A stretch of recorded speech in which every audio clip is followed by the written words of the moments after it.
Bismillahirrahmanirrahim. Assalamualaikum warahmatullahi wabarakatuh. Alhamdulillahirabbil alamin. Wassalatu wassalamu ala Rasulillahil karim wa ala alihi wa sahbihi ajma'in. Amma ba'd. Fa ya ibadallah, usi nafsi wa iyyakum bi taqwallahi faqad fazal muttaqun. Fala tamutunna illa wa antum muslimun.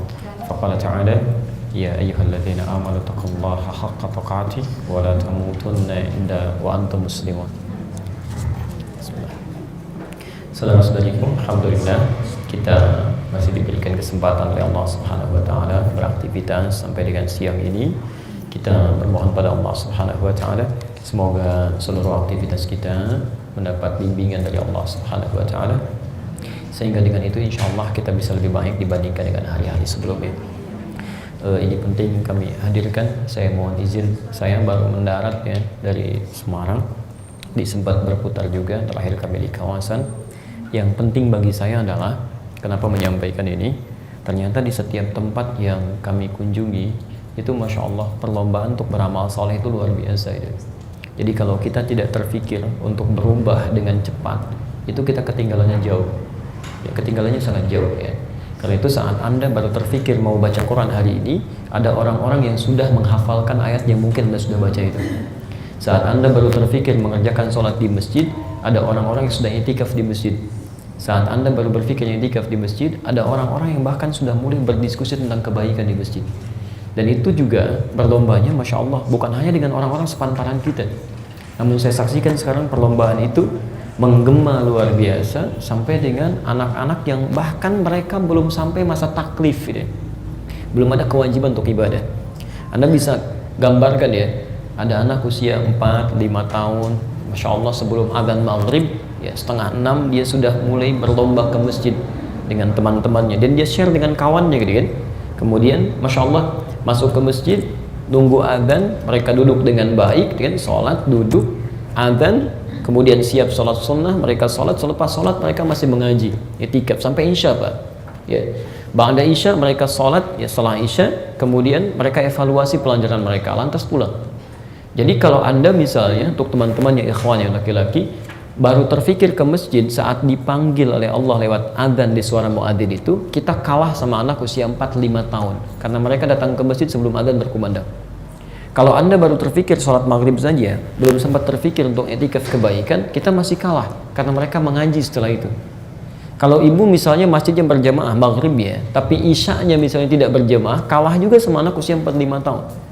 Dan mereka ba'da isya sebelum tidurnya masih berevaluasi, mereka beristighfar, doakan orang tuanya, macam-macam. Jadi kalau kita tidak melakukan itu pun kita masih ketinggalan oleh mereka.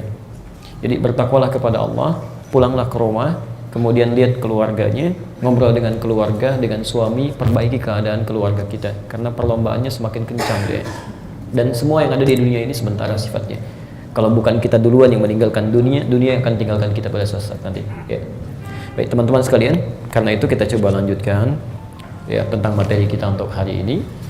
Mudah-mudahan pertama materi kita ini, pelajaran kita dicatat oleh Allah Subhanahu wa taala sebagai bagian dari usaha kita meningkatkan amal saleh kita, dan insya Allah menjadi bekal untuk merubah diri kita dengan lebih baik ya. Izin, jadi sebelum kita belajar saya ingin ingatkan ya, kami tidak menyukai pelajaran yang membuat sekedar pintar untuk dituliskan. Ya, kami menginginkan pelajaran yang kita baca, kita pelajari bisa mudah untuk diamalkan. Karena ada orang-orang yang pandai mencatat, menghafalkan, tapi tidak ringan untuk mengamalkan. Itu tidak disukai. Ya, jelas di sini ya. Baik, karena itu kita niatkan karena Allah Subhanahu wa taala, sehingga dengan itu Allah berikan ketenangan pada jiwa kita. Kalau sudah karena Allah itu nggak ada sekat, mau belajar dimanapun, dengan ustadz manapun, sepanjang baik pasti akan tenang gitu. Ya, jadi jangan Anda kira kalau pindah tempat jadi lebih menurun, tidak. Mungkin menurut Allah jadi lebih santai, kan? Lebih nyaman dan bisa lebih baik gitu ya, insyaallah. Dan kita teruskan ya bahasan kita. Kami masih menggunakan kitab yang sama ya dengan pertemuan yang lalu. Sebagian pertanyaan masih saya bawa dan saya selipkan di kitab ini. Ya. Baik, bismillahirrahmanirrahim. Sudah, baik kita mulai. Bismillahirrahmanirrahim. Masih dalam pembahasan surah Al-Fatihah di ayat yang ke-6 ya, pada pembahasan ihdinas siratal mustaqim kita akan mengurai tentang makna hidayah bagian kedua. Ya. Teman-teman sekalian, di sesi pertemuan yang lalu kita telah uraikan bagian pertama dari pengertian hidayah berdasar kitab yang telah kita baca ini, ya, Tafsir Al-Wasit karangan Syekh Tantawi Jauhari. Ya. Baik, secara umum kami ingin berikan resum dulu sebentar. Kalimat ihdinas siratal mustaqim. Ya. Kalimat ihdinas siratal mustaqim kami turunkan.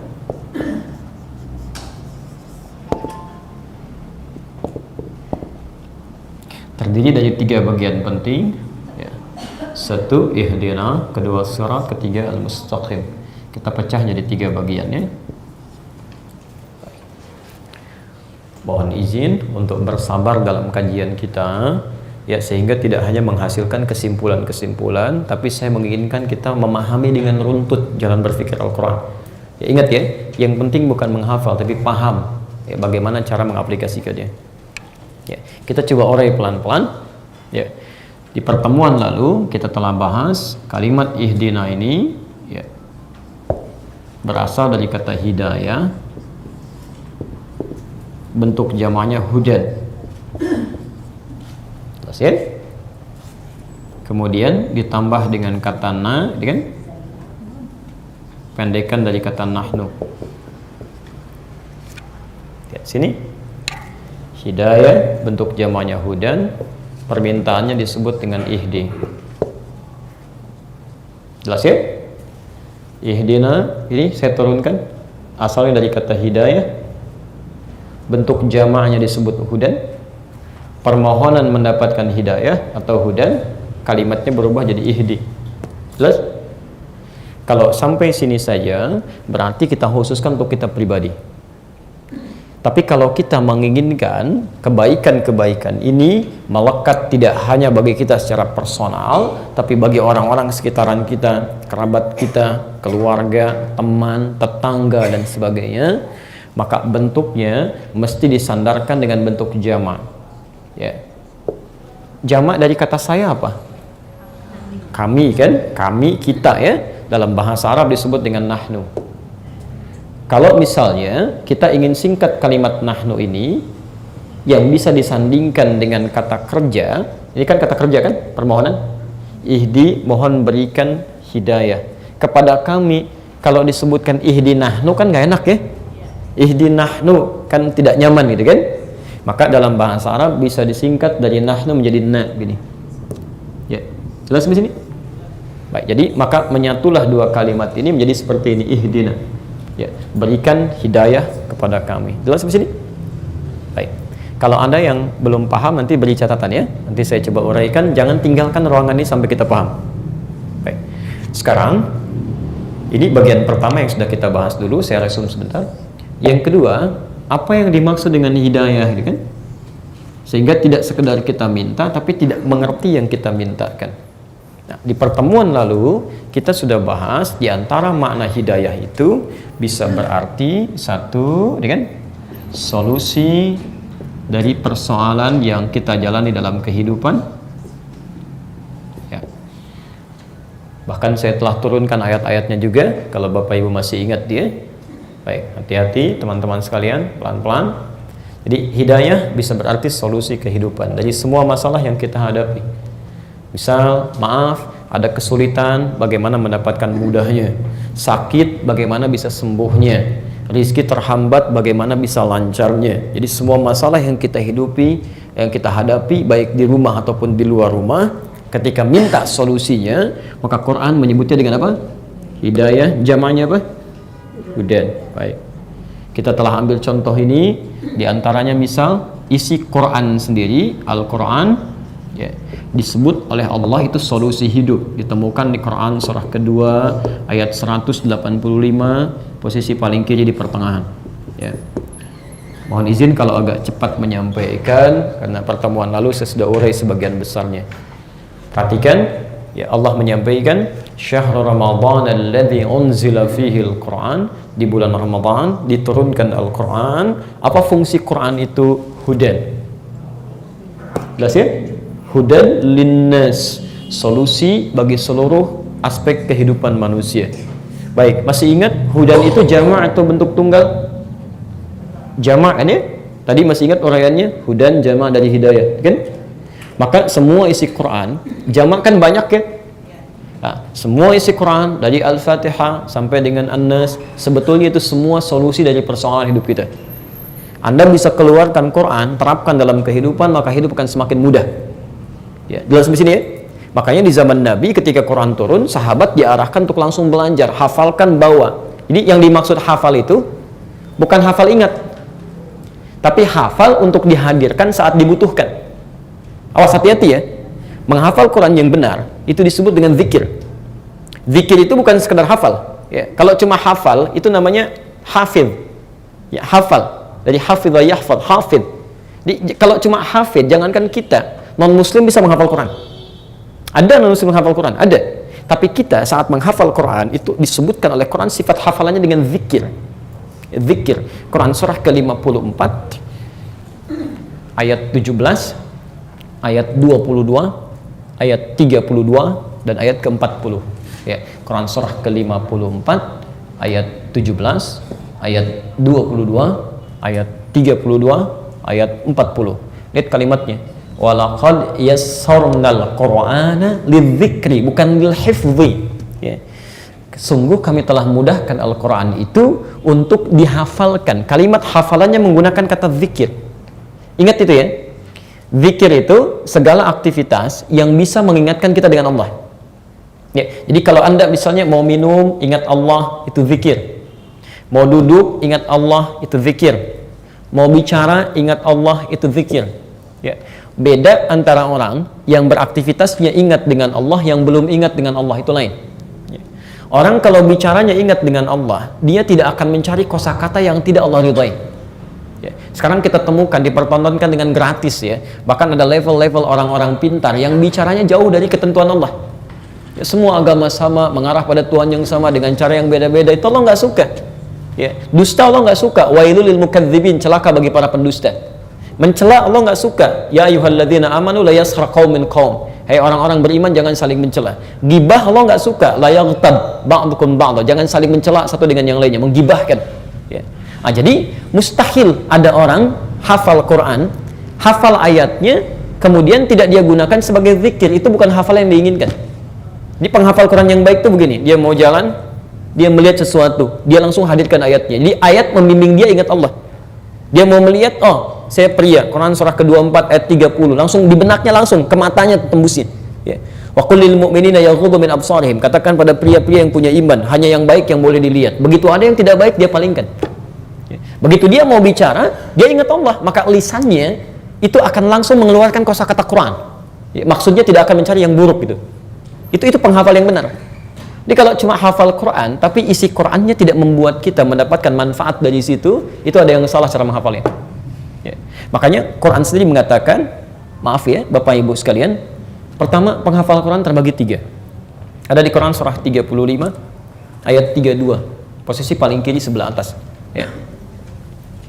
Sampai 33-nya kalau mau lengkap dengan surganya gitu kan. Bismillah. Saya mohon izin saya perluas sedikit ya. Quran surah 35 Fatir ayat 32 sampai 33.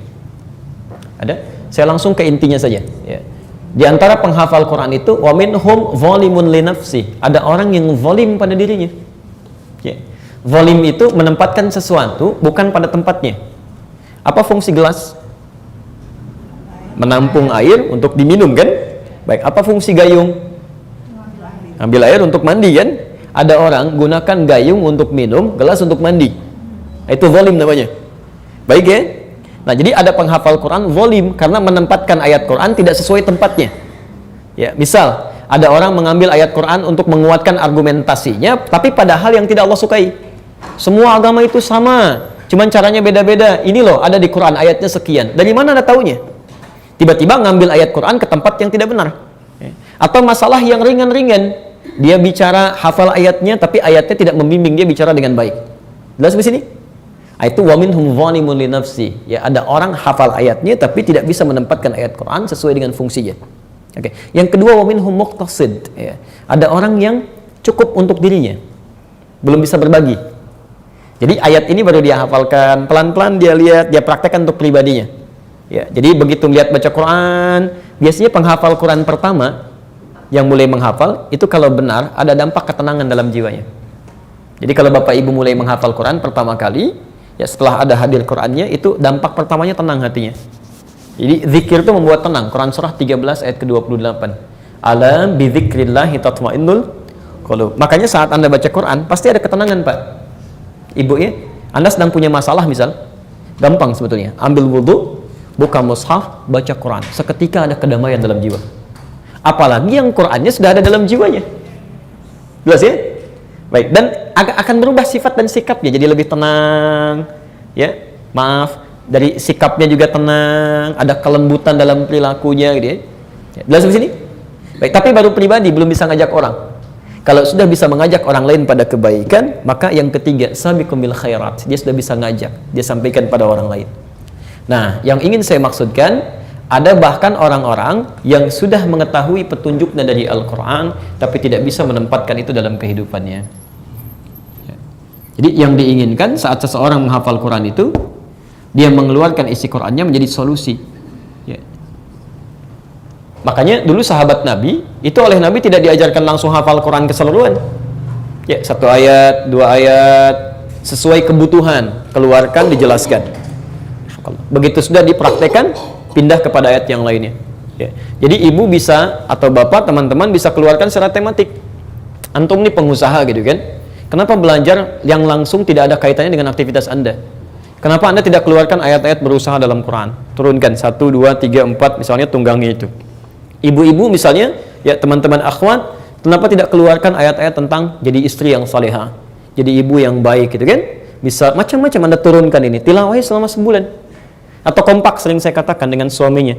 Ayah keluarkan ayat tentang ayah dan suami, ibu tentang istri dan ibu, anak-anak tentang anak-anak. Lalu Anda punya target sebulan nih di rumah tangga.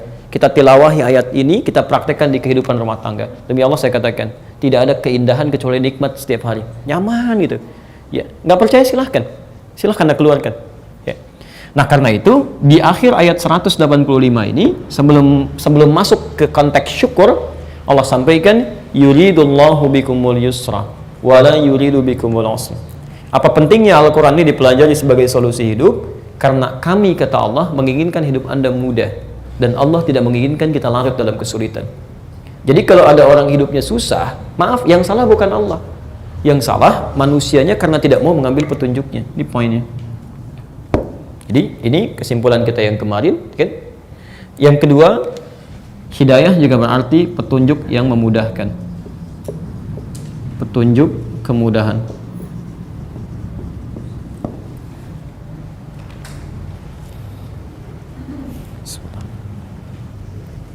Baik ya? Jadi yang kedua bisa berarti petunjuk pada segala hal yang memudahkan. Masya Allah. Saya tadi di mobil begitu mau turun dapat SMS dari staf kami, ya, Ustaz, kajiannya insya Allah di ruang sebelah, kan, samping masjid di aula. Kalau SMS itu tidak masuk lebih dulu, saya tidak akan langsung terarah ke sini. Jelas ya? Masya Allah, begitu keluar teman kita sudah menunggu di situ, kan? Itu petunjuk yang memudahkan, sehingga tidak membuat kita bolak-balik, gitu kan? Makanya alamat juga itu bagian dari hidayah. Ya, alamat itu dari bahasa Arab. Ya, hal yang mempercepat kita sampai pada tujuan. Anda kalau nggak tahu alamat di masjid ini atau sekitarnya, bagaimana mungkin bisa cepat ke tujuannya? Ya, jelas sampai sini?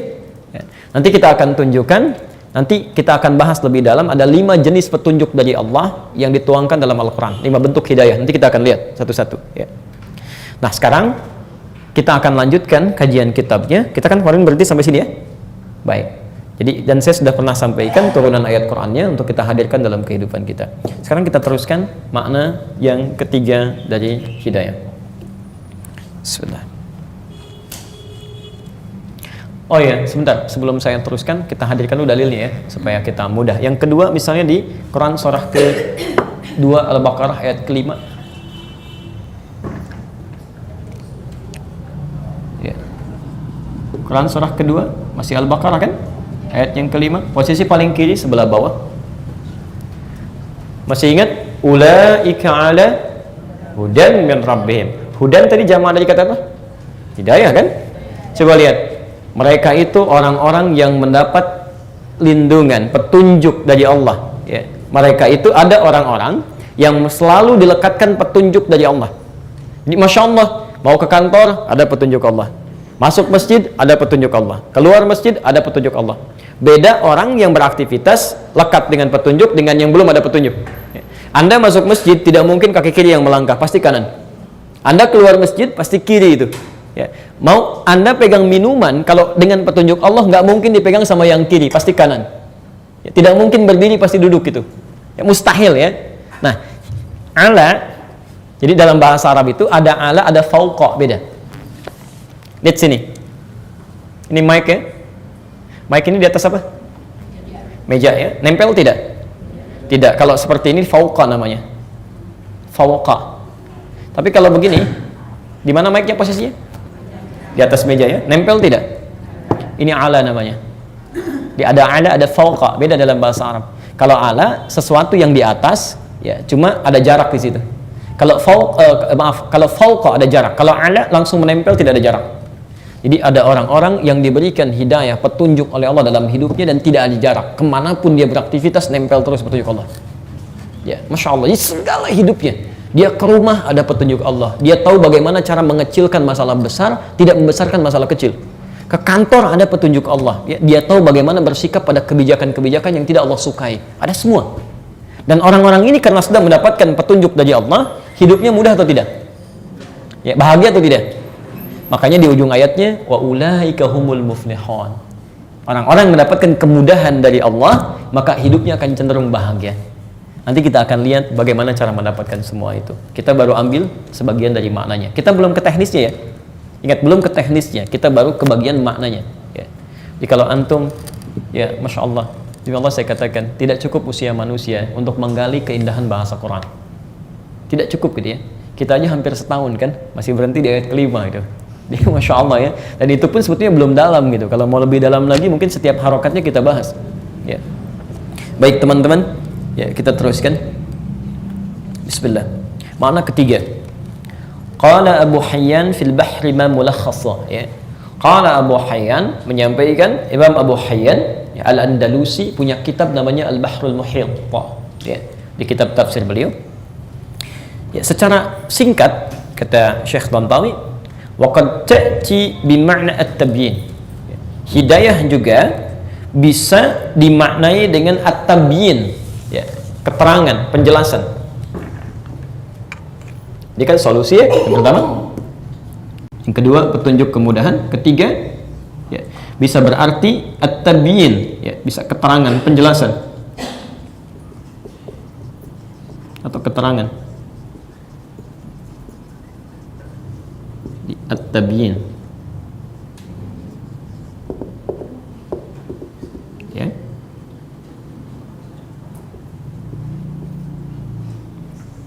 Pelan-pelan.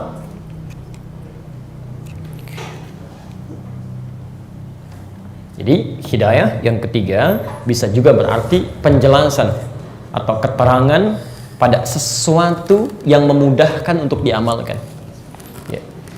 Keterangan atau penjelasan pada sesuatu yang memudahkan untuk diamalkan atau dikerjakan. Ya. Kadang ada sesuatu belum jelas, kita minta penjelasan supaya mudah dipraktikkan. Ya. Nah, penjelasan itu disebut dengan tabyin. Nah, di Quran kadang hidayah juga dipahami dengan makna ini. Ya. Karena fi qoulihi ta'ala, seperti firman Allah Subhanahu wa taala, sini disebutkan dalilnya. Ya. Wa amma thamuda fahadainahum. Ya, Masya Allah. Demikian juga dengan kaum Thamud kami berikan hidayah. Quran surah ke-41 ayat 17. Kita cantumkan dalilnya.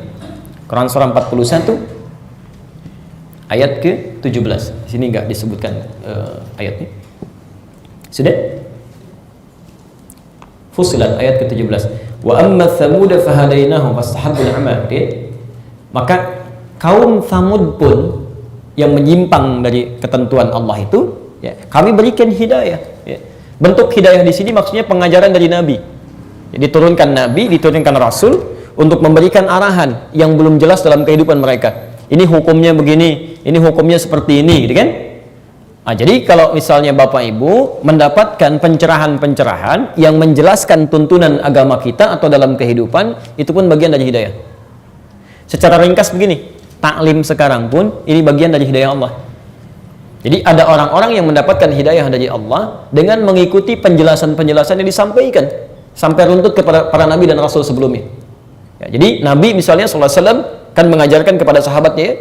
Sahabat mengajarkan lagi kepada tabi'in, tabi'in mengajarkan lagi sampai ke kita sekarang. Nah, penjelasan ini disebut dengan tabi'in. Termasuk bagian dari hidayah Allah Subhanahu wa taala untuk memahamkan kita tentang urusan agama kita. Saya turunkan hadisnya dulu, di sini tidak ada, saya turunkan hadisnya supaya lebih dalam kajian kita sedikit. Satu hadis riwayat Misal Ibnu Majah nomor hadis 233. Kemudian kita ambil hadis riwayat Muslim. Ibu mau yang asli atau mau yang terjemahan? Oh, yang asli ya. Baik, yang asli cari yang 9 jilid dengan syarahnya ya. 9 jilid syarah An-Nawawi. An-Nawawi. Baik. Jilid yang pertama halaman 119, bab yang kelima, hadis nomor 19, posisi paling kiri sebelah atas. Kemudian kita ambil lagi hadis riwayat Muslim di jilid yang sama, jilid 1 tapi sebelumnya, halaman 111, bab yang keempat, hadis nomor 6 dari Abu Hurairah dan dari Ibnu Sirin ya Abu Hurairah. Baik. Bismillah. Saya hapus dulu sebentar ini ya.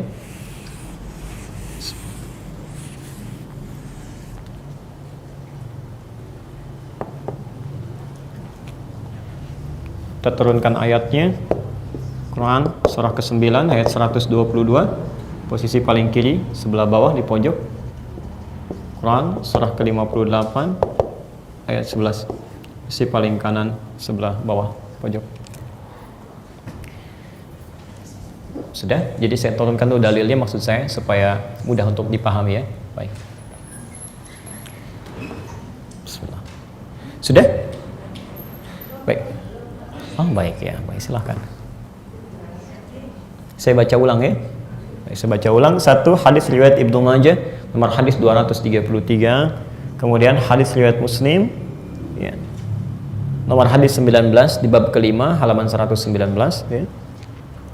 Kemudian hadis riwayat Muslim jilid 1 halaman 111, bab yang keempat, hadis nomor 6, posisi paling kiri sebelah atas, dari Abu Hurairah. Cetakan tahun 2002, terbitan Darul Hadis, harganya 450.000. Baik, alhamdulillah. Saya beli tahun 2006 ya. Baik. 27 Juni di Kairo di Al-Azhar itu, samping toko Husainiyat. Baik, bismillah. Tidak ada yang istimewa, yang lain bisa lebih baik daripada itu. Yang penting poin paham ya, untuk bisa diamalkan. Baik, kita teruskan. Bismillah. Teman-teman sekalian, yang kedua yang disebutkan kemudian oleh para ulama, makna hidayah itu diantaranya adalah disebut dengan at-tabyin, yaitu penjelasan atau keterangan yang memudahkan kita untuk memahami sesuatu sehingga ringan untuk diamalkan.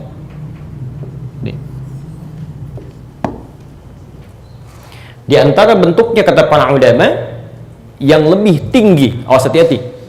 Kalau ada penjelasan-penjelasan, ada penjelasan yang paling penting, yang paling tinggi derajatnya. Apa itu? Adalah penjelasan seputar aturan-aturan dalam Islam, disebut dengan syariat. Jadi kalau misalnya Anda ingin belajar tentang sesuatu, ingin paham tentang penjelasan sesuatu, maka ada yang harus diutamakan, yang paling prioritas, yaitu memahami tuntunan atau kejelasan tentang tuntunan aturan agama kita, disebut dengan syariat. Maaf, bagaimana caranya dari bangun tidur sampai dengan tidur lagi, bagaimana cara sholat yang benar, bagaimana cara ibadah yang benar, bagaimana cara bermuamalah yang benar, ya, jelas di sini. Nah, semua ketentuan ini seringkali disebut oleh para ulama pelan-pelan dengan nama ta'lim, itu kan yang kita kenal itu.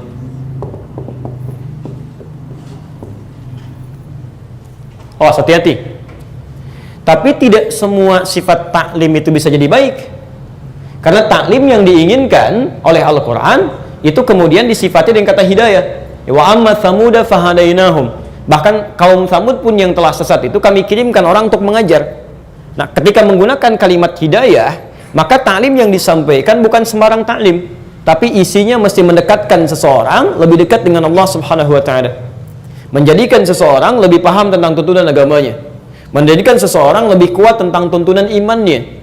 Jadi kalau ada orang memberikan penjelasan Anda tentang agama, tapi tidak lebih membuat Anda dekat dengan Allah, ada yang salah dalam penjelasannya.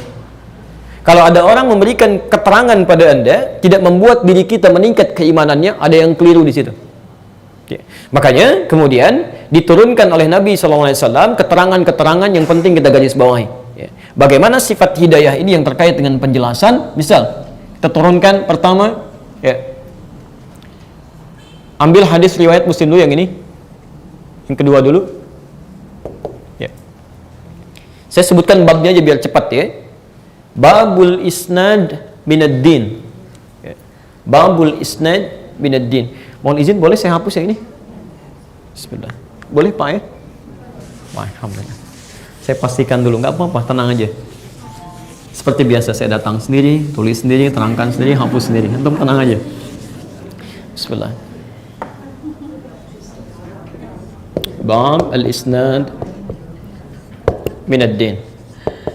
Bismillah. Fokus sini, fokus. Bab satu pembahasan, ya.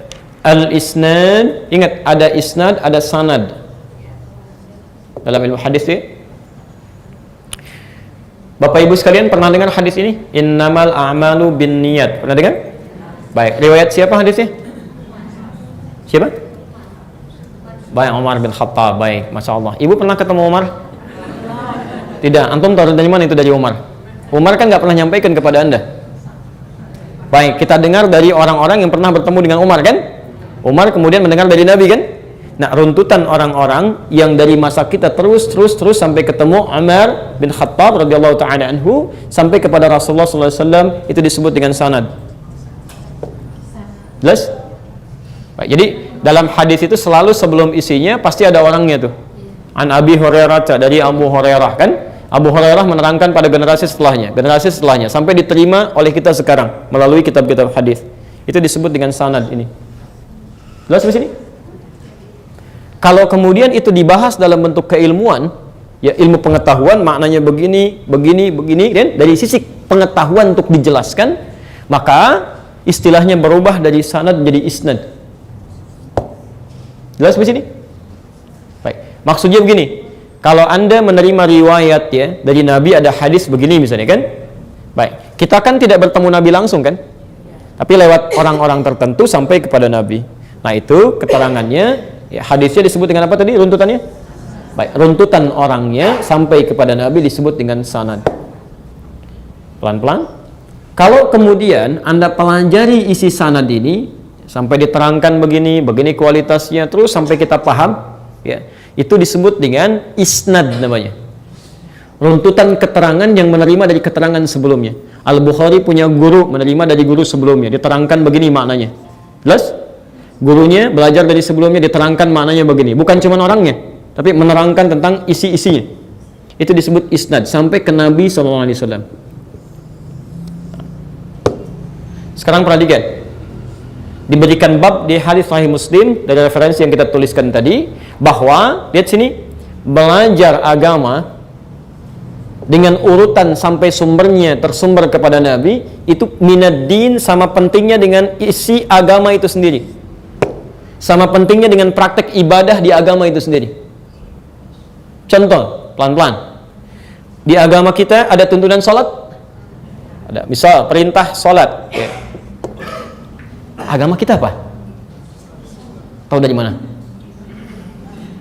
Masya Allah, Quran surah ke-3 ayat 19. Inna dina indallahil Islam. Jadi, din yang diridai oleh Allah apa namanya? Islam. Baik, pelan-pelan. Dalam Islam ada perintah sholat? Ada, bahkan menjadi rukun kan? Rukun keberapa? Kedua. Ada yang bilang kedua, ada yang bilang ketiga. Masya Allah. Baik, rukun keberapa? Tahu dari mana? Hadis Muslim nomor hadis ke-8, kan? Hadis Muslim nomor hadis ke-8. Di Al-Arba'in nomor hadis yang kedua. Mal Islam anta syahada an la ilaha illallah wa anna Muhammadar Rasulullah wa tuqimas shalah, dan kau mendirikan salat. Sekarang perhatikan. Ada petunjuk di agama kita, tunaikan salat. Baik, pelan-pelan. Kemudian Anda belajar cara salat, itu kan? Semua orang bisa belajar, tapi dalam riwayat ini pelajaran Anda mesti dipastikan tersambung kepada Nabi. Kalau Anda salah belajar, maka akan berpengaruh pada cara salat yang keliru. Makanya kata para ulama, belajar yang benar, isnad ini, cara belajar yang benar, itu akan menentukan benar tidaknya cara kita ibadah dalam agama. Anda salah belajarnya, maka akan keliru cara praktek ibadahnya. Saya beri contoh yang cepat ya. Di zaman Nabi, pernah terjadi di awal masa Islam. Awal masa Islam. Ya, ada orang sahabat ingin cepat sholat, tapi belum belajar sempurna. Ya, ditemukan di hadis Al-Bukhari nomor hadis 751, 757, di hadis Muslim nomor hadis 397. Babnya babul musifis shalah, bab tentang orang yang sholatnya bermasalah. Ya. Qila ja'a rajulun ila Nabi sallallahu alaihi wasallam, dikisahkan datang seorang lelaki pada Nabi sallallahu alaihi wasallam. Fadakhala ila al-Masjidin Nabawi, maka masuk ke Masjid Nabi. Fa shalla bi jambin Nabi, kemudian salat di samping Nabi. Masya Allah. Setelah selesai, sallama yaminan wa syamalan, dia salam ke kanan dan ke kiri. Faqala lahu Nabi sallallahu alaihi wasallam, dikomentari oleh Nabi sallallahu alaihi wasallam, "Shalli fa innaka lam tusalli." Anda silakan salat lagi karena Anda belum salat. Namanya Khalid Az-Zuraiqi. Khalad bukan Khalid, Khalad Az-Zuraiqi. Kata Nabi, Anda salat lagi, Anda belum salat. Fa'ada salata thalatha marat, dia mengulang salatnya sampai 3 kali. Faqala lahu Nabi sallallahu alaihi wasallam mithla ma kana, maka Nabi sallallahu alaihi wasallam mengulangi kalimat yang sama dengan sebelumnya. Anda tolong sholat lagi, Anda belum sholat. Ya, lihat kalimat orang ini. Faqala, maka dia berkata, ya Rasulullah, ma uhsinu ghairah. Ya Rasulullah, saya tidak bisa lebih baik lagi daripada yang ini. Alimni, tolong ajarkan saya. Maka diajarkan oleh Nabi sallallahu alaihi wasallam cara sholat dari mulai wudunya. Idza qumta ila shalah asbighul wudu. Kalau Anda mau sholat sempurna, sempurnakan wudu. Begini caranya. Famastaqbilal qiblah, lalu menghadap ke arah kiblat. Kemudian dari takbir sampai dengan salamnya. Dari situ Nabi mengatakan, lihat kalimatnya sampai sekarang kita pahami. Sallu kama ra'aitumuni salli. Salatlah Anda seperti persis melihat saya salat. Baik, jadi kalau kita mau salat, kita nggak boleh sembarangan. Sahabat Nabi saja pernah salat. Ini sahabat Nabi, hidup di zaman Nabi, salat di masjid Nabi, di samping Nabi. Kata Nabi, tolong ulangi salat kamu. Ini Anda bukan sahabat Nabi, tetangga Nabi juga bukan, keponakan juga Nabi tidak, gitu kan? Bukan salat di masjid Nabi, tidak di samping Nabi, lalu kita merasa benar dengan salat kita. Agak aneh. Agak aneh gitu kan? Nah, orang ini pastikan kata Nabi, dia belajar dengan Nabi. Pastikan salat kita seperti melihat Nabi. Sekarang pertanyaannya, siapa yang pernah lihat Nabi? Di mimpi barangkali? Mimpi aja nggak ketemu Nabi, bagaimana bisa salat dengan benar? Maka Anda mesti belajar pada orang-orang yang pernah melihat Nabi tadi, diturunkan pada orang setelahnya, turunkan pada orang setelahnya, diajarkan sampai ke kita, itulah isnad. Jadi belajar yang benar itu seperti ini. Nggak sembarangan gitu kan? Coba cek dulu, ada nggak runtutannya? Ya, jelas sampai sini? Nah, siapa yang mengajarkan isnad ini? Saya ulang, siapa yang mengajarkan isnad ini? Maka tidak sembarangan juga disebutkan oleh Nabi kemudian di hadis riwayat Ibnu Majah nomor hadis 233. Bismillah. Insyaallah. Ya. Saya agak turunkan sebentar. Paham runtutannya? Paham ya? Kalau tidak paham tolong ini garisi, nanti saya urai kembali untuk lebih memudahkan ya. Tapi saya minta fokus ya, karena tidak sedikit sekarang ya jamaah taklim yang sifatnya mensana in corpore sano ya. Ustadznya nerangin ke sana, dianya ke sono gitu ya. Nah, itu. Pelan-pelan. Jadi pertama, belajar mesti ada sumber yang benar. Ya. Disebut dengan isnad. Di antara bentuk hidayah Anda belajar, kan? Di antara bentuk hidayah. Jadi kalau Allah sudah ingin berikan hidayah pada seseorang, ada di antara mereka yang dilembutkan oleh Allah untuk belajar. Jelas di sini? Baik, jadi kalau Anda sudah ada keinginan untuk belajar, itu adalah tanda kebaikan dari Allah. Nanti kita turunkan hadisnya. Ya. Tapi tidak cukup dengan belajar saja, karena Anda mesti belajar dengan jalur yang benar. Jadi kalau cuma numpang rame aja, terus ikut-ikutan belajar misalnya kan, tapi dari sumber yang tidak tepat, itu belum tanda kebaikan juga, itu bukan hidayah namanya. Awas, itu bukan hidayah ya. Kan tidak sedikit nanti orang-orang yang semangat untuk ngaji tapi mungkin cuma rame saja, isinya tidak ada, kadang-kadang banyak tawa dan macam-macamnya gitu kan. Ini sesuatu yang tidak tepat menurut saya ya. Saya teruskan sebentar, dari mana sumber yang benar ini? Maka dijelaskan oleh Nabi di sini, langsung cepat ke ujungnya saja ya. Wa innal ulama warathatul anbiya. Jelas kalimatnya langsung ya. Kata Nabi, sungguh para ulama itulah pewaris para nabi dalam ilmunya. Jadi kalau Anda misalnya, maaf, ingin belajar tentang agama kita yang memberikan petunjuk-petunjuk pada kebaikan, maka yang dicari ini ulama. Sifatnya beda-beda. Setelah Nabi meninggal, ulamanya sahabat. Setelah sahabat meninggal, ulamanya tabi'in. Ya, setelah tabi'in meninggal, ulamanya tabi'ut tabi'in. Sekarang pun di setiap masa pasti ada ulamanya. Pasti itu. Ya, pelan-pelan. Jadi kalau Anda ingin bertanya tentang yang baik-baik tentang agama kita, ya penjelasan tentang bagaimana hukum ini, hukum itu, tanyanya kepada ulama. Jelas di sini? Siapa ulama itu? Baik. Baik, ulama pewaris para nabi. Baik. Siapa ulama itu? Sifatnya apa? Baik, oke, supaya tidak ngarang kita kembalikan ke Quran ya. Baik, misal Quran surah ke-35 ayat 28 sampai dengan 29. Nah, sekarang fokus sebentar. Ya, saya lebih senang kalau ada di Quran kita tampilkan dulu kan. Jadi kita lihat hadisnya. Lihat sini, fokus ya. Ulama itu bentuk jama'. Jama' ya, plural dari kata alim. Jadi kalau alim itu masih bentuk tunggal, singular, satu orang. Awas jangan salah ya, jangan salah. Misal kita ingin katakan Kiai Haji Ma'ruf Amin seorang ulama, salah. Beliau seorang alim. Jelas ya? Karena seorang itu satu. Ya, kalau ulama itu sudah jamak, banyak. Ya. Kiai Haji Ma'ruf Amin, Kiai Haji Fulan, Kiai Haji Fulan itu ulama, betul. Ya, banyak terkumpul. Jelas di sini? Oke, kalau sudah paham, sekarang perhatikan. Ternyata sifat ulama disebutkan di Quran itu bukan pintar. Karena yang pintar banyak. Saya ulang, yang pintar banyak. Sifat paling dominan pada ulama itu memiliki sifat khasyah. Khasyah, ya. Innama yakhsyallaha min ibadihil ulama. Ya, kata Allah, ciri ulama itu yang paling dominan itu yakhsyallaha. Dia punya rasa takut yang dalam kepada Allah. Ya, khasyah itu rasa takut yang dalam kepada Allah. Ya, jadi nggak sembarangan Pak Ibu sekalian ya. Jadi kalau bicara, dia nggak akan sembarangan bicara. Dia akan lihat apakah pembicaraan saya Allah ridhoi atau tidak. Kemudian kalau ingin memberikan fatwa, dia nggak akan sembarangan. Kadang istikharah dulu, kadang berdoa dulu gitu kan.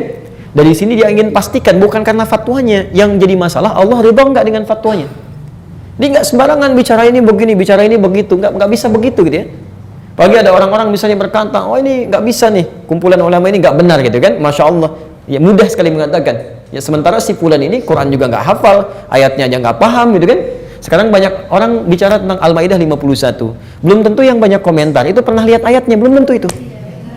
Silahkan cek, barangkali belum pernah buka mushaf kan, ramai aja Al-Maidah 51, Al-Maidah 51, Alhamdulillah Allah tampilkan di lisan setiap orang. Silahkan cek, Reporter TV Al-Maidah 51, belum tentu baca gitu kan.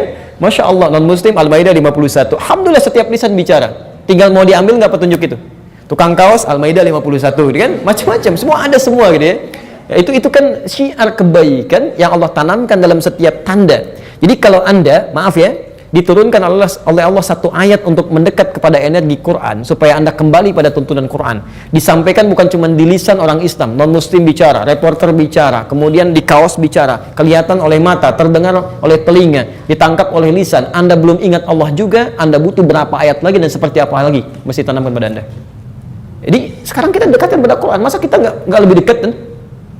Ini poin-poinnya dia. Nah, jadi teman-teman sekalian, fokus ya, ingat betul ini. Kata Nabi, innal ulama warathatul anbiya. Para ulama itu pewaris Nabi. Tapi siapa ulama ini? Gak sembarangan. Tidak setiap orang pintar disebut ulama. Tidak setiap orang baru baca Quran disebut ulama. Gak bisa gitu. Ya. Ingat betul ini ya. Di Quran ada 3 sifat penyampai kebaikan. Satu mubaligh namanya. Mubaligh, sifatnya tabligh. Mubaligh.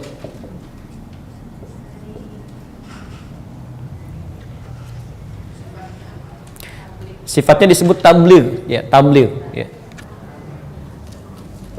Mubaligh itu artinya penyampai yang menyampaikan sesuatu. Pesan yang disampaikannya disebut dengan tabligh. Ya. Misal, Anda sepulang belajar dari sini, kemudian menyampaikan pesan-pesan ini kepada keluarga atau teman-teman terkait, maka seketika Anda menjadi mubaligh, penyampai pesan. Dan tidak harus pakai peci dulu, pakai jorban, tidak usah ya. Yang Anda sampaikan itu sudah mubaligh otomatis. Kecuali ada nuansa yang lain gitu kan. Saya mau jadi mubaligh dulu misalkan, pakai tidak. Anda kembali sampaikan, Anda share di Facebook, Anda mubaligh gitu kan. Baik, jelas ya? Jadi, kecuali dalam konteks tertentu. Yang kedua, Anda sudah mengajak orang. Jadi kalau mubaligh cuma menyampaikan, ya, nggak tentu ngajak. Ya, saya tadi belajar ini yang saya pelajari. Anda sampaikan pada orang misalnya, itu tabligh.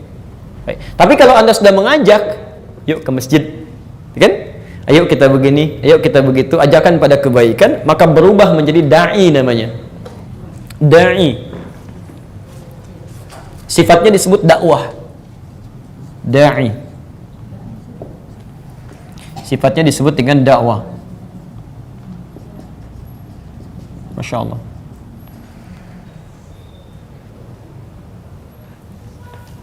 Sudah?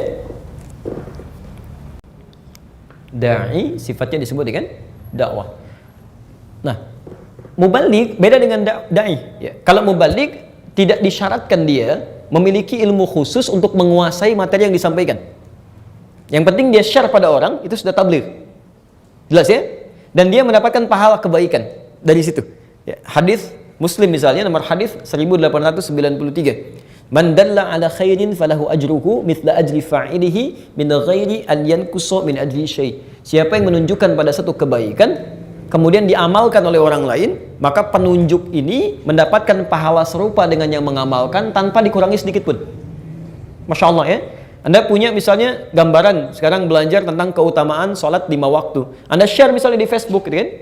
Lalu ada orang lihat status Anda atau share Anda lalu dia amalkan. Dia jaga itu. Setiap dia menjaga amalannya, Anda mendapatkan pahalanya.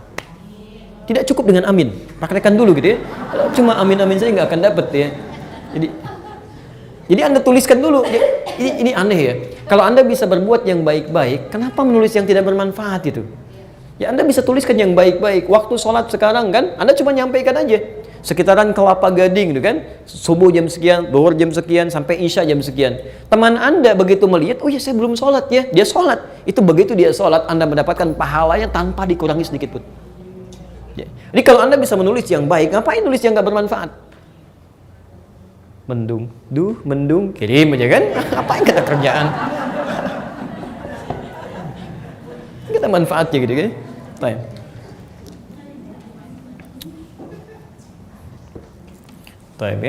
Apalagi nulis-nulis yang tidak benar kan ya, Anda lihat teman agak beda sedikit, jalannya nggak nyapa, Anda tuliskan. Kenapa sih harus curhat pada orang yang tidak ada urusannya dengan Anda? Kalau Anda punya masalah dengan orang tertentu, langsung pada orangnya. Anda lewat di sini, teman lewat, tidak nyapa Anda bisa tegur, Assalamualaikum, kok buru-buru gitu kan, bisa sapa aja daripada prasangka yang tidak baik. Anda tulis, nggak nyangka dia seperti itu, Anda sedang nyangka tuh. Nggak nyangka ya, Anda sedang nyangka gitu ya. Jadi buang sesuatu yang nggak bermanfaat, diselesaikan dengan baik ya. Jelas di sini? Baik, jadi teman-teman sekalian, yang pertama itu mubaligh, kedua da'i itu mulai ngajak. Kalau ngajak itu minimal punya ilmu dakwah. Walaupun ilmu tentang fikihnya itu belum dalam.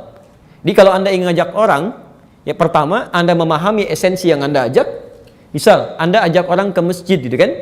Maka yang pertama Anda lakukan, Anda harus tahu kemuliaan tentang masjid dulu. Seperti apa gambarannya? Minimal di situ saja dulu. Lalu Anda belajar cara mengajak orang lain supaya diterima dengan nyaman, diajak dengan santun, dan dia senang menunaikan ibadahnya. Maka turunlah di situ Quran, surah ke-16 ayat 125. Ya. Ini nggak sembarangan. Anda pengen ngajak orang tapi nggak tahu caranya. Lebih baik diam dulu gitu. Ya. Ud'u ila sabili rabbika bil hikmah. Ajaklah orang yang belum paham tentang ketentuan Allah ke jalan Tuhanmu dengan hikmah, bijak. Ya. Di situ sebelum nasihat hikmah dulu Pak. Silakan cek, nasihat itu nomor 2. Ya, wal mau'izatil hasanah itu urutan nomor 2, satu itu hikmah. Ya. Hikmah itu punya 2 arti.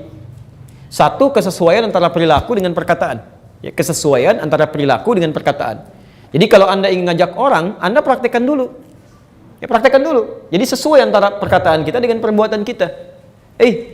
Ke masjid yuk, gitu kan? Ayo ke masjid, pahalanya banyak. Anda sendiri nggak pernah ke masjid. Orang bisa balikin, gitu kan? Tumben kamu inget, ya. Masya Allah, jadi baik kan? Jadi berubah kata-katanya gitu. Ya, jelas di sini ya? Diperbaiki dulu dari kita. Kemudian arti yang kedua, hikmah itu adalah menyampaikan sesuatu sesuai dengan kadarnya. Ya, sesuai dengan kadarnya. Beda ketika kita sampaikan pada teman-teman kita misalnya yang berprofesi sebagai pedagang-pedagang dengan teman-teman kita yang mungkin ada di jabatan-jabatan tertentu. Cara kita bicarakan lain kan? Nggak bisa disamakan tuh. Anda jadi imam, lihat makmumnya siapa. Membenarkan anak kecil dengan orang dewasa itu beda. Ya, lain. Anak-anak lari-lari, jangan lari-lari. Tapi orang dewasa nggak bisa begitu. Saat belum rapat, rapat pak, rapat. Susah gitu. Harus sesuai. Ya. Yang terakhir itu alim. Yang ketiga jamaahnya ulama. Maaf ya, sebentar. Kalau mubalik dengan dai itu belum ditanya hukum. Jadi Anda jangan tanya kepada dai pada mubalik, nggak akan nyambung.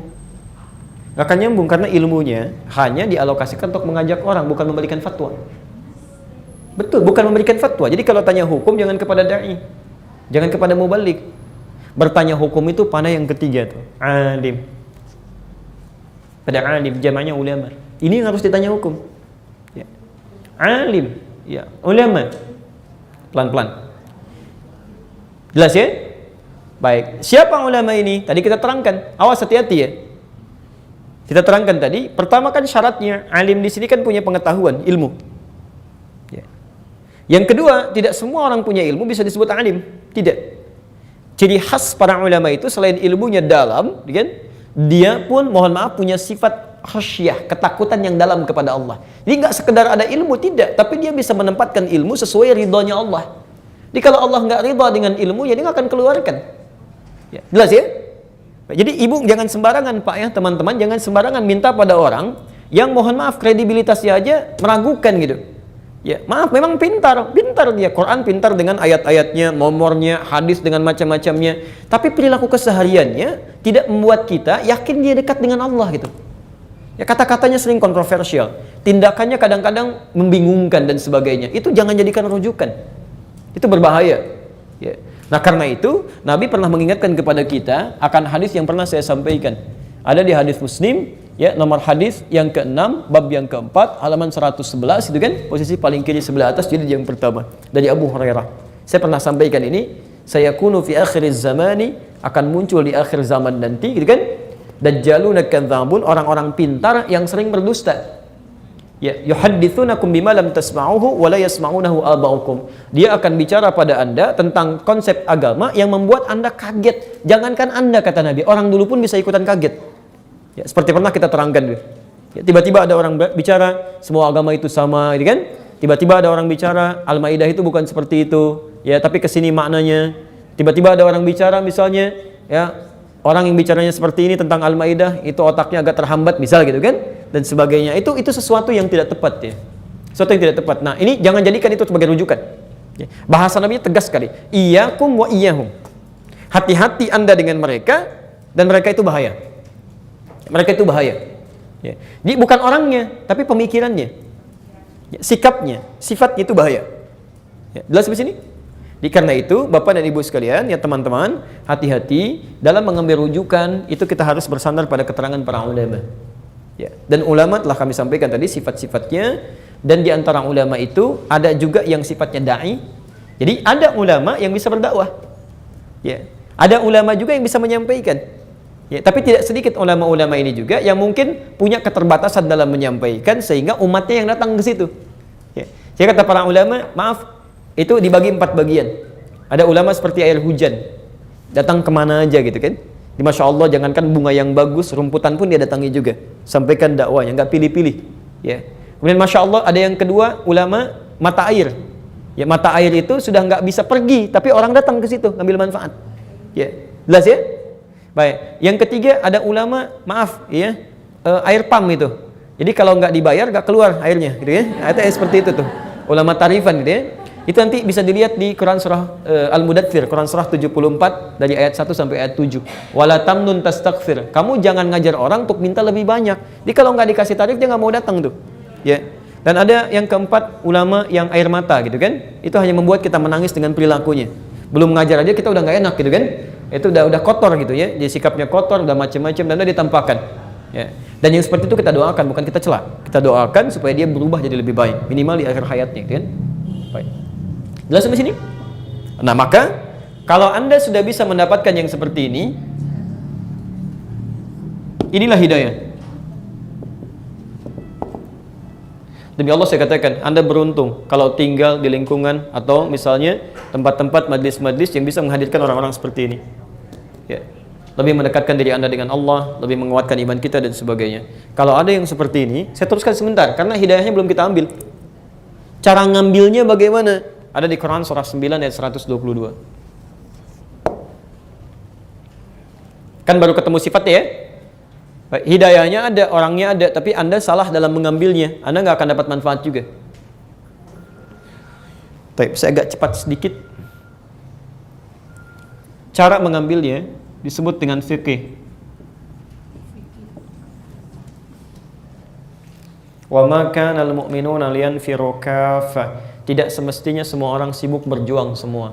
Jadi kalau Anda misalnya mendapati di lingkungan Anda ada ulama seperti ini, ada yang baik gitu kan, jangan jadikan semua aktivitas kesibukan kita untuk ngejar-ngejar yang lain aja, berjuang semua. Ya. Ini ayat turun pada saat di zaman Nabi ada seruan jihad dengan fisik karena saat itu sedang marak sekali gitu ya, butuh pembelaan-pembelaan. Itu begitu ada panggilan jihad semua keluar.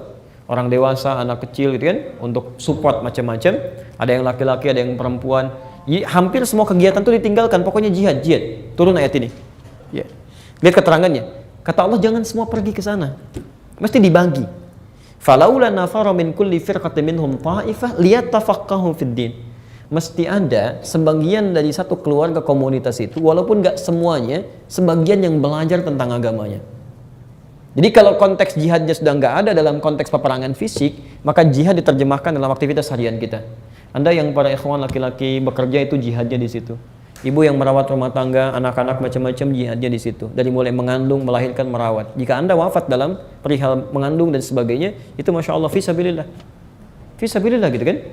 Baik. Jadi Bapak juga sama. Kalau Anda niatkan bekerja karena Allah, kemudian Anda wafat di situ, itu fisabilillah. Ya. Bahkan nanti yang paling hebat, ketika Anda tidak ada peperangan fisik, Anda memilih untuk belajar misalnya, itu pun bagian fisabilillah yang serupa nilainya dengan jihad fisabilillah dengan fisik. Jadi kalau Anda meninggal dalam perjalanan untuk belajar, itu sudah dihitung fisabilillah sama dengan yang berjuang ke medan perang. Ya, berdasar keterangan ayat ini. Nah, saya mau teruskan sebentar. Jadi kata Al-Quran, jangan sampai kita sibuk gitu kan dalam kehidupan kita, lupa belajar tentang memperbaiki agama kita. Mesti ada yang belajar. Kalau di rumah ada 5 orang, ya jangan semua, nggak harus semuanya. Ya misal 2 orang belajar, kan? Atau minimal kirim perwakilan. Sehingga yang sibuk-sibuk ini yang selainnya itu bisa mendapatkan share ilmu dari yang belajar untuk semua mendapatkan pencerahan yang sama. Lihat ujungnya. Waliyunziru qaumahum idza raja'u ilaihim. Supaya yang belajar ini bawa kembali ilmunya pada yang tidak belajar, la'allahum yahdharun, supaya punya pencerahan yang sama semuanya. Jadi kalau Anda misalnya ada ulama yang baik, ya, ada guru-guru yang baik, manfaatkan. Masa dalam sepekan gak ada waktu untuk belajar?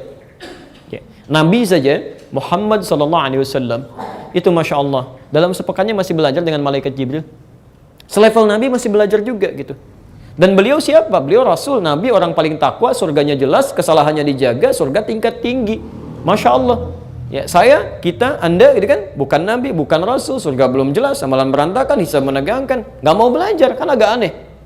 Nabi dunianya sukses, beliau pemimpin, panglima, presiden juga gitu kan, Masya Allah, pengayom segala hal dalam kehidupannya, dan sukses, belajar juga.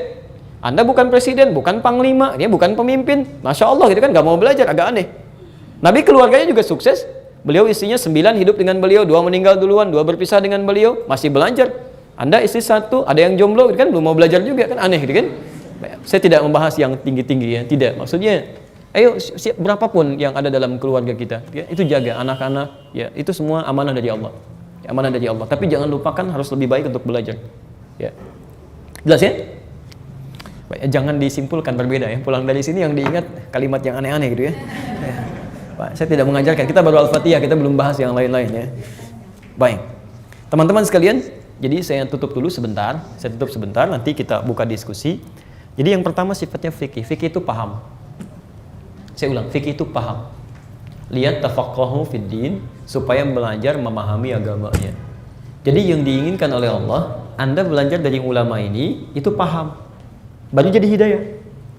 Kalau cuma belajar tidak memahamkan Anda, belum jadi hidayah. Anda ta'lim nih, nggak jelas apa yang mau dibahas kan? Nggak ada isinya misalnya, itu bukan hidayah. Bukan hidayah. Makanya dilarang oleh Quran, Anda mengikuti aktivitas apapun tanpa ada dasar pengetahuannya. Quran surah 17 ayat 36. Quran surah 17 ayat 36. Wala taqfu ma laysa laka bihi ilmun innas sam'a wal basara wal fuada kullu ulaika kana 'anhu mas'ula. Ada ayatnya? Wala taqfu ma laysa laka bihi ilmun. Jangan pernah ikuti segala sesuatu yang tidak ada dasar pengetahuannya. Apapun itu. Maaf, sekalipun itu kegiatan sederhana ya. Misal, alhamdulillah. Anda diajak teman nih, yuk ikut. Lu, Anda tanya, kemana? Udah nanti aja lah, pokoknya ikut dulu. Itu kalau kaidah Quran nggak boleh. Nggak boleh, karena kita belum tahu mau dibawa kemana gitu ya. Bukan nggak pakai nggak usah diikutin gitu ya. Jadi kalau kita ikuti hal seperti itu, nanti kalau ada masalah-masalah kita jadi persoalan di situ gitu ya. Tinggalkan aja. Ya. Perjelas dulu, kalau sudah jelas ini kemana, bentuknya apa, Allah ridho atau tidak, baru kemudian kita bisa maksimalkan itu. Jelas di sini? Baik, jadi teman-teman sekalian, yang pertama, sifat ta'lim yang baik mesti memahamkan kita tentang urusan agama kita. Jadi kalau Anda misalnya belajar dari orang-orang membuat kita tidak paham masalah agama, itu berarti bukan hidayah. Jelas ya? Baik. Yang kedua, yang terakhir, di Quran surah 58 ayat 11. Baik.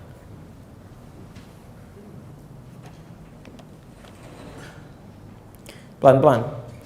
Ada isyarat di ayat itu. Ya ayyuhalladzina amanu idza qilat lakum tafassahu fil majalisi fafsahu yafsahillahu lakum. Baik Bapak Ibu sekalian, biasanya kalau para ulama itu berkumpul di mana? Ngajar di mana? Majlis ya. Makanya ada majlis ta'lim kan? Baik, apa artinya majlis? Baik ya. Majlis itu dari kata jalasa. Apa artinya jalasa? Bukan sekedar duduk, tapi asal kata jalasa itu berpindah dari posisi rendah ke tinggi. Misal Anda duduk di bawah, saya katakan pindah ke kursi. Maka orang Arab katakan ijlis. Ijlis. Tapi kalau posisi tinggi pindah ke rendah, saya berdiri kemudian saya duduk, itu namanya qu'ud. Dari kata qa'ada. Makanya orang sholat yang nggak bisa berdiri itu duduk. Bahasa Qurannya pakai qu'ud. Alladzina yadhkurunallaha qiyaman wa qu'udan. An-Nisa ayat 103, fa idza qadaytumus salata fadhkurullaha qiyaman wa qu'udan. Bukan julusan. Nah, tempat orang duduk bukan sekedar duduk, tapi mengangkat dari sesuatu yang rendah ke tingkat yang tinggi disebut dengan majlis. Dari kata jalasa. Ya, majlis. Majlis ta'lim, gitu kan? Maksudnya kenapa disebut majlis ta'lim? Ta'lim yang Anda ikuti bisa mengangkat posisi Anda, menaikkan derajat Anda dari yang rendah ke yang tinggi. Ketika kalimat ini dijamakkan, majlis jamaknya menjadi majalis. Saya ulang ya. Majlis jamaknya apa? Majalis, kan? Ya, ketika dijamakkan bentuknya, lihat kalimatnya, idza qila lakum tafassahu fil majalis, itu artinya bukan hanya satu, banyak. Nah, ayat Qur'annya mengatakan, kalau Anda menemukan tempat-tempat taklim yang bisa mengangkat derajat Anda lebih baik, itu share. Sampaikan ke yang lain. Beritahukan.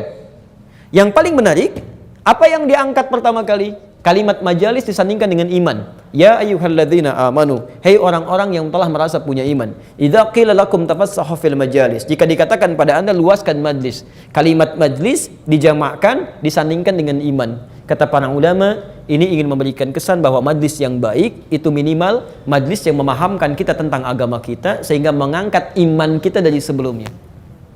Jadi kalau antum ikut ta'lim tidak mengangkat keadaan iman Anda lebih kuat dari sebelumnya, ada yang salah sifat ta'limnya. Termasuk Anda belajar dengan saya dimanapun. Kalau pelajaran yang saya sampaikan tidak membuat iman Anda lebih kuat dekat dengan Allah, saya salah dalam mengajar. Ya, lebih baik Anda belajar pada ustadz lain, tinggalkan saya gitu. Selesai gitu kan? Baik, dan saya cukupkan sampai sini materinya. Jadi belajar dengan siapapun itu ukurannya. Jadi jangan sampai Anda belajar tapi Anda nggak jadi lebih baik gitu kan? Apalagi Anda belajar pada orang yang tidak memuliakan Tuhan Anda, salah. Allah dia cela gitu kan, Rasul dia cela. Anda belajar pada orang itu, bagaimana Anda mengambil faedahnya? Mustahil. Ya. Makanya sekarang banyak orang aneh, Pak. Banyak orang aneh. Masa orang belajar Islam pada orang yang tidak berakidah Islam? Ya, dia beriman aja enggak, kita belajar pada orang itu, bukan kita, dia belajar pada orang itu, kan salah gitu kan? Ada orang belajar sholat pada orang yang tidak pernah sholat, gak nyambung. Makanya pulang-pulang ke Indonesia jadi pada aneh. Silahkan cek, jadi pada aneh, semua agama sama, tidak harus sholat, yang penting ingat Allah. Aduh, jadi bikin bingung gitu kan? Ya, jadi yang seperti itu sudah, jadi itu nggak tepat jadi rujukan. Ya, jelas di sini ya? Baik, jadi saya kira terang keterangan kami bahwa petunjuk yang terbaik itu adalah ketika petunjuk itu, hidayah itu bisa menerangkan tentang agama kita, membuat kita lebih dekat dengan Allah dan paham tentang keadaan agama kita. Oke, Anda kurang apa lagi gitu kan? Tempatnya enak, nyaman, ustaznya datang, namanya hidayah juga gitu kan?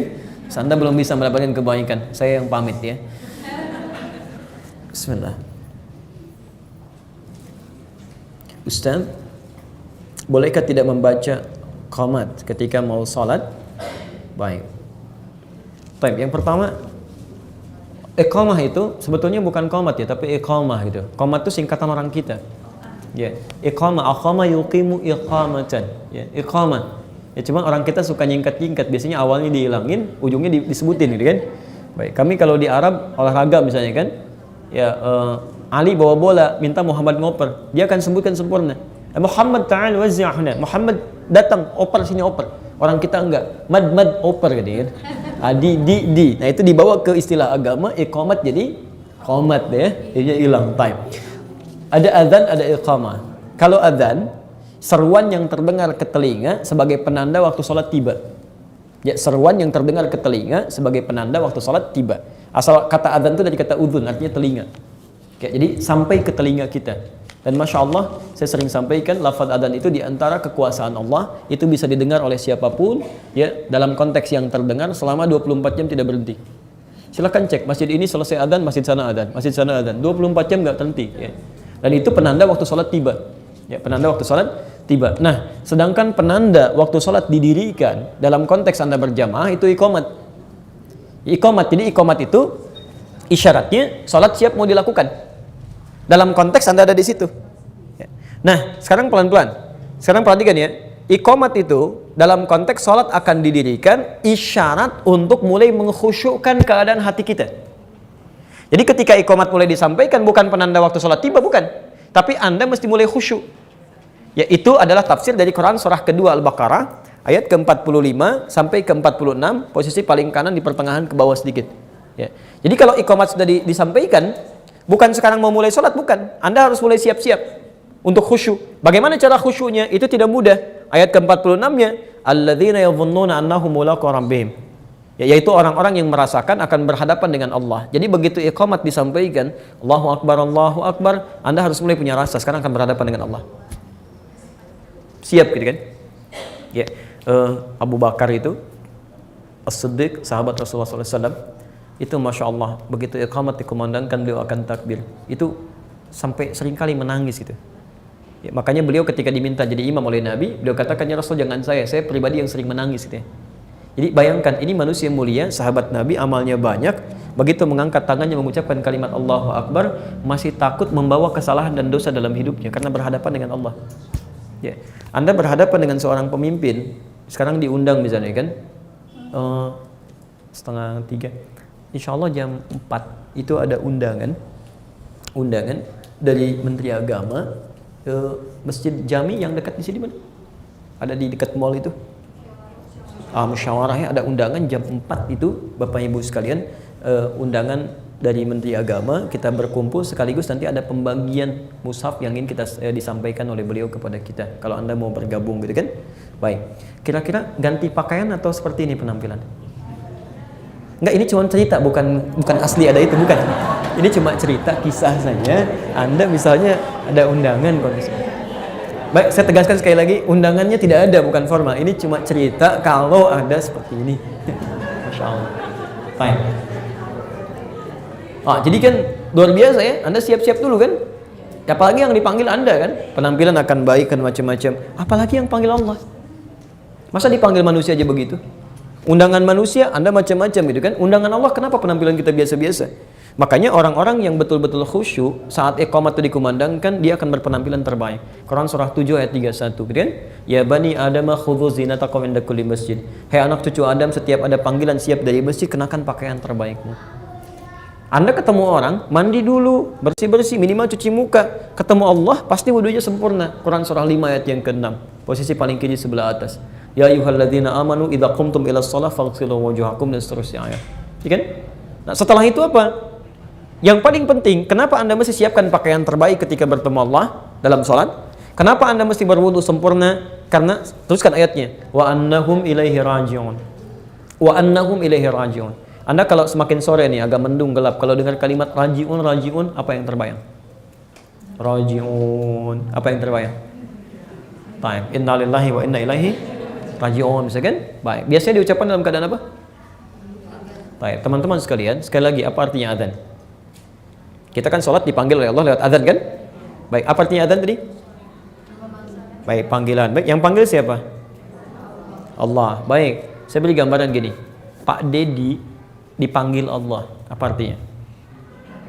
Oke, baik. Maaf, saya mau tanya, yakin kita akan meninggal? Kapan?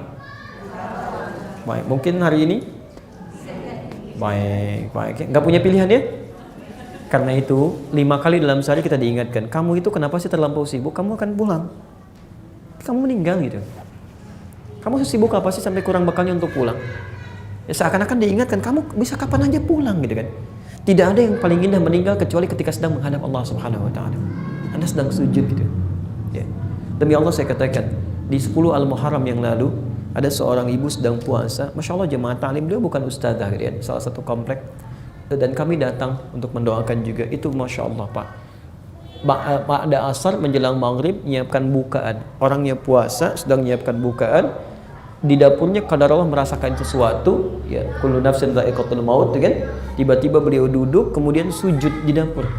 Saking nikmatnya sujudnya, itu tidak bangun-bangun.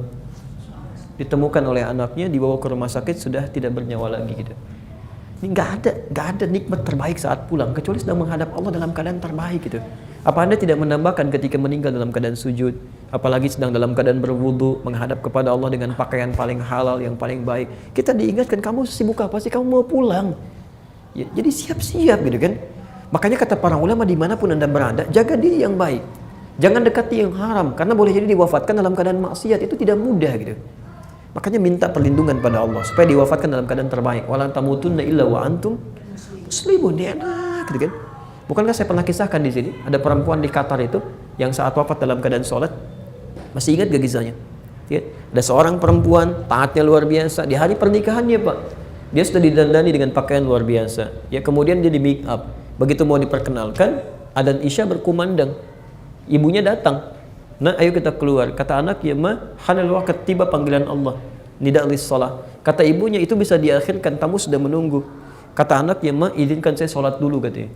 Kalau kamu sholat, tuh make upnya bisa habis lagi. Kata anak, ya ma, izinkan saya memenuhi ketaatan kepada Allah. Ibunya marah keluar mengatakan, kamu tidak taat dengan mama. Dia ditutup, anak ini wudu lagi. Subhanallah gitu ya, Masya Allah.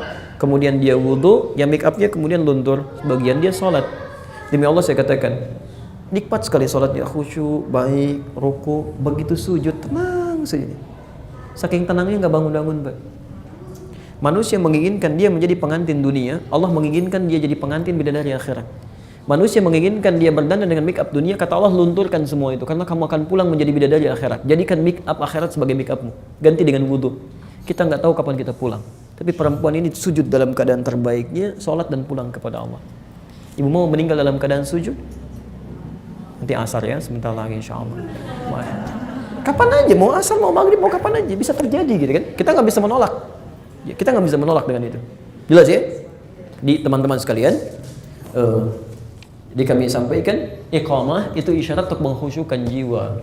Ya, dalam keadaan sholat berjamaah. Jadi kalau Anda sholat sendirian, mau iqamah boleh, silakan, mau tidak, nggak ada masalah. Tapi kalau sholat berjamaah itu mutlak disampaikan untuk peringatan kepada keseluruhan. Karena kalau sholat sendirian, yang ganggu paling cuma setan dengan Anda. Ya, nafsu.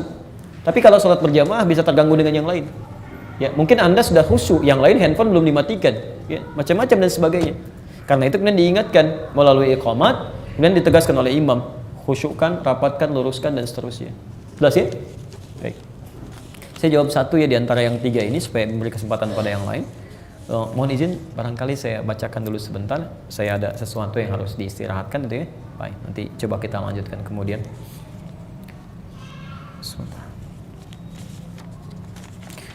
Pandangan Ustaz atas demo aksi bela Islam kemarin di antara kami Muslimin Indonesia berbeda pendapat. Saya sudah sampaikan di dalam YouTube, bisa diruntut keterangan kami yang tentang syiar itu ya.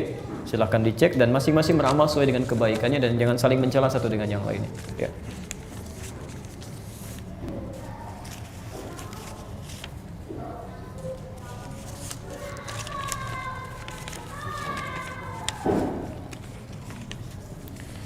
Ulama salaf kadang disebut Wahabi. Apa maksud Wahabi itu, Ustaz? Oh, tolong tanyakan pada yang nyebutnya.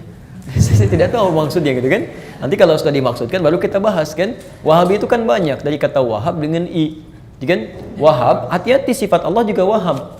Wahab dari kata Wahaba yahibu, yang memberikan tanpa batas. Ya. Wahab itu sifat Allah. Quran surah ke-3 Ali Imran ayat ke-38, posisi paling kanan sebelah atas. Baik. Bahkan dari ayat ke-8 yang disebut Wahab, sifatnya disebut Hab. Kalau minta habli kan? Hunalika da'a Zakaria rabbah qala rabbi habli. Habli itu dari sifat Wahab. Ya, Nabi Zakaria itu menikah puluhan tahun, fisik sudah lemah gitu kan, sudah letih, rambutnya sudah memutih, tapi belum ada keturunan. Ya, dan istrinya, ibu, divonis monopos dan mandul. Kata manusia nggak mungkin punya anak. Lalu memohon kepada Allah yang tidak punya batas, disebut sifatnya ya Wahab. Permohonannya hablun, makanya disebut habli. Ya Rabbi habli, ya Allah yang punya sifat Wahab, tolong berikan padaku tanpa batas dari sisimu. Ya, min ladunka dzurriyyatan thayyibah, apa itu keturunan yang berasal darimu langsung, karena manusia itu nggak ada yang mengatakan nggak mungkin nih. Ya, mustahil nih, mustahil. Ya, maka ketika manusia mengatakan mustahil, maka beliau mengatakan ya Allah darimu saja ya Allah yang tidak punya sifat mustahil di situ. Ya, maka kemudian dianugerahkan oleh Allah anak yang bernama Yahya itu. Nah, sifat manusia, misal sifat manusia yang ingin bermohon kepada Allah dengan mengikuti tuntunan Allah, misalnya salah satunya sifat-sifat kebaikannya yang tidak punya sekat itu, maka tambah i di ujungnya. Wahabi, meneladani sifat Allah yang punya sifat Wahab itu. Maksudnya kalau Anda sedang berdoa, orang mengatakan mustahil, jangan putus asa, minta kepada Allah. Saat Anda meminta kepada Allah yang tidak punya sifat batasan itu dan menepikan pendapat makhluk, maka Anda disebut dengan Wahabi. Sudah sampai sini? Atau ada orang namanya Wahab misalnya kan, dengan pakai Abdul di depannya, misalnya Abdul Wahab dan sebagainya kan? Lalu Anda ikuti paham orang ini karena dia baik misalnya, dia ngajarkan kebaikan, dia ngajarkan kebaikan-kebaikan, contoh yang baik, Anda jadi pengikutnya. Maka pengikut dalam bahasa Indonesia bahasa Arab ditambah i, ya nisbah namanya ya. Indonesia negara, orang Indonesia ikut ke Indonesia, Indonesi. Malaysia, orang Malaysia, Malisi. Amerika, orang Amerika, Ameriki. Filipina, orang Filipina. Tuh gampang kan? Tambah i ujungnya. Brazil, orang Brazil. Tunis, orang Tunis. Masya Allah, gampang kan? Ya. Bekas, yang punya bekas-bekas. Jangan ngaco, awas, itu ngarang. Itu ngarang ya, itu ngarang. Jadi tidak selalu bisa ditempatkan di tempat yang tertentu. Nah, terus ada orang mau ikut ini, maka disebut Wahabi. Ya, awas. Pendiri salah satu ormas di Indonesia, salah satunya, kayak Hasbullah Wahab. Wahab juga. Jadi kalau ikut ke ormas itu disebut Wahabi juga. Kalau mau mengistilahkan istilah-istilah ini, saya punya keyakinan kuat orang-orang seperti ini bahkan nggak jelas gitu kan, mau memberikan istilah apa. Jadi tolong perjelas dulu, baru dari situ kita tafsirkan. Ya sebenarnya apa yang dimaui kan? Baik, teman-teman boleh kita cukupkan dulu. Oke, nanti barangkali insya Allah saya simpan ini izinnya. Barangkali pertemuan selanjutnya adalah pertemuan terakhir kita, Bapak Ibu sekalian. Jadi nanti di akhir pertemuan di berikutnya saya akan bahas ini saja dengan mengevaluasi materi-materi yang pernah kita bahas. Nah, itu mungkin pertemuan kita terakhir. Mohon maaf sebesar-besarnya untuk tahun ini. Tahun ini kan akhir tahun, pertemuan berikutnya. Bulan depan kan, Desember kan tahun terakhir. Jadi nanti di akhir tahun insya Allah kita jawab ini. Kita tidak ke materi dulu, kita jawab ini dulu, termasuk evaluasi yang mungkin pernah kita pelajari. Nanti berikutnya insya Allah kita mulai lembaran baru dengan membahas dan meneruskan kajian kita. Baik, mohon menyampaikan informasi. Insya Allah nanti besok malam kita ada live streaming dari Bekasi. Waktunya ba'da maghrib sampai ba'da isya. Itu kemungkinan juga akan disiarkan oleh TV-TV lain ya, yang insya Allah menyiarkan kebaikan-kebaikan khusus agama dia. Nanti bisa bergabung di akhir.tv, akhir.tv. Nanti insya Allah juga mudah-mudahan di teman-teman di parabola yang lain bisa disalurkan ke situ. Kasusnya sangat penting yang akan dibahas tentang isu-isu kontemporer, ya terutama kajian linguistik, masalah pakai atau tidak pakai, gitu kan. Salah satunya akan kita bahas tentang itu dari kajian analisis bahasanya. Baik, itu satu. Yang kedua, izin saya menutup dengan memberikan nasihat. Mohon mulai saat ini pulanglah ke rumah, perbaiki keluarga masing-masing, kemudian koreksi keberadaan kita dan buat capaian-capaian yang baik sebelum kita kembali kepada Allah Subhanahu wa taala. Dan mohon saling mendoakan dalam kebaikan dan jauhkan berbagai hal yang bisa mengurangi pahala-pahala kebaikan kita. Kami kira itu yang disampaikan. Mohon maaf kalau ada sesuatu yang kurang berkenan, yang benar dari Allah dan Rasulnya. Kalau salah itu mutlak kesalahan saya, mohon dimaafkan. Ingat, tinggalkan pendapat saya yang keliru, ambil pendapat ustaz yang lebih baik, ya. Subhanakallahumma wa bihamdika asyhadu an la ilaha illa anta astaghfiruka wa atubu ilaik. Assalamualaikum warahmatullahi wabarakatuh.